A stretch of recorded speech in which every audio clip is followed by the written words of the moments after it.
Hello. So I wanted to do this video about SIBO, about leaky gut, about gut health, because I feel that it's very important to understand that it's a different approach than going to a regular doctor. I'm going to tell you just a little bit about my history and how I figured out that I had a leaky gut, SIBO, and a toxic liver. So my whole life I've dealt with stomach issues. I've had IBS, I've been told, but it wasn't until this last, I would say probably year and a half, that my body really took a turn. I started not being able to lose weight. So 3 years ago, I decided to do Beachbody's 21-day fix, do the portion control system, and I lost 30 pounds, 54 inches, had great results, but I hit a spot where I couldn't lose any more. And I thought, okay, science is calories in, calories out, work out and shed fat, right?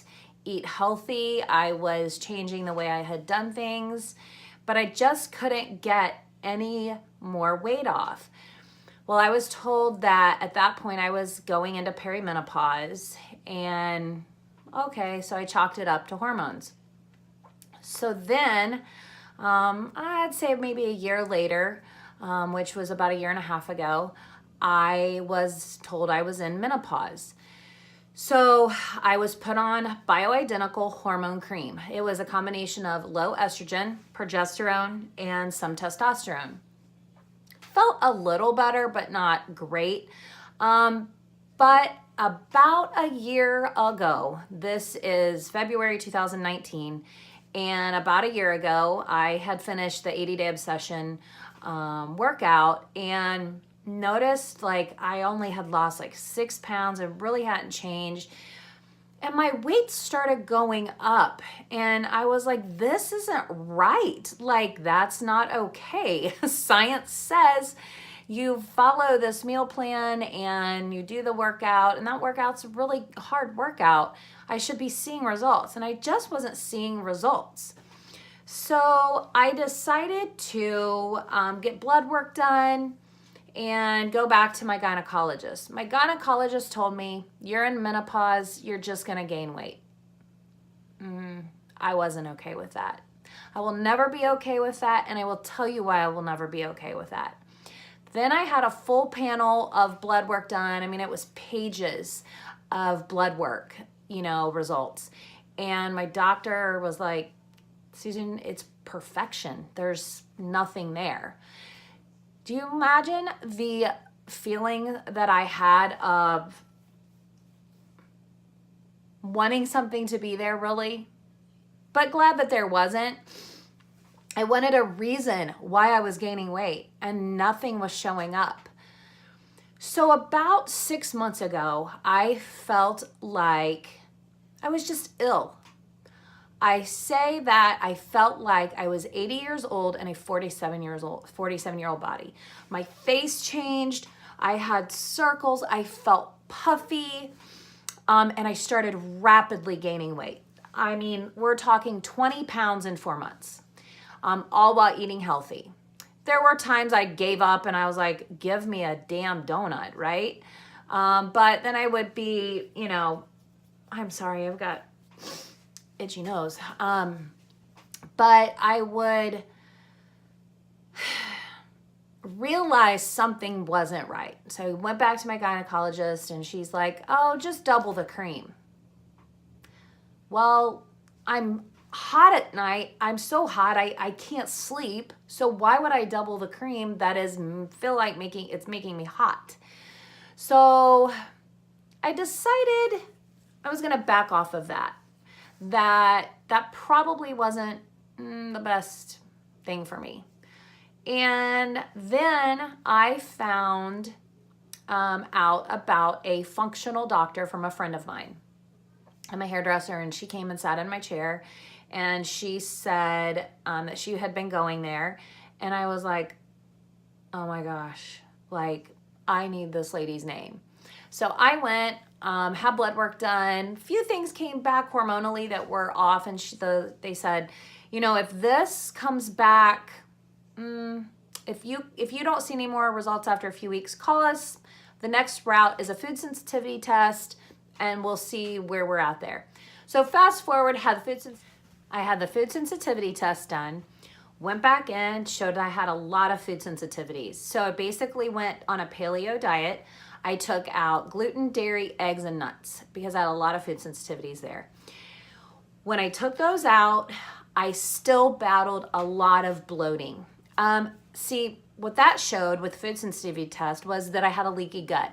Leaky gut is a autoimmune inflammatory response. So leaky gut means it affects your joints, your inflammation, your body, causes pain, swelling, joint aches. So I tried to reduce that, and I did very well with it, but I still had the bloating. So I still had digestive issues, except I had no more joint pain, no more all of that. So I was working on healing my leaky gut. Well, I messaged back the doctor's office, and I said, I think that I'm still having problems. So they said, well, come get the kit that tests for SIBO. And for me, it was a stool test because she wanted to test for parasites, candida, which is a yeast overgrowth, and SIBO. So I went, I did the stool test and waited for the results, got the results, and she called and said, it's SIBO. SIBO stands for small intestinal bacterial overgrowth. And what that means is that my gut biome was a wreck, and that there's a bacteria growing in my small intestine. So when the food is going through there, the bacteria is grabbing it. So my body really is not getting hormonally what it needs. It's not adjusting. My endocrine system's a mess. It means that I'm not getting the nutrients from the food that I'm eating. Therefore getting headaches, bloating, and all that. So once you eat food, what happens with SIBO is that it can turn into a methane gas, thus causing the bloat. And I'm talking 9 months pregnant bloat. Like, you can start with a flat stomach, in a few hours you can be, and it's miserable. It hurts. Your sweatpants are your best friend, you know? So I was very excited that it was something, and that would not be the only thing that came back a little wonky. So she said, your levels of toxicity in your liver came back really high, which means, she said, your hormone cream with the estrogen was probably filtering through your liver, was not detoxing properly, and eventually would have turned to a carcinogen. Can we all know what carcinogens lead to, right? Cancer. So she said, I want you off of that immediately. So I did a liver detox last week and feel great. About the first 2 days were horrible. I mean, probably the worst detox I've ever gone through. Day 3, I felt brand new, and I still do. I feel clear-headed.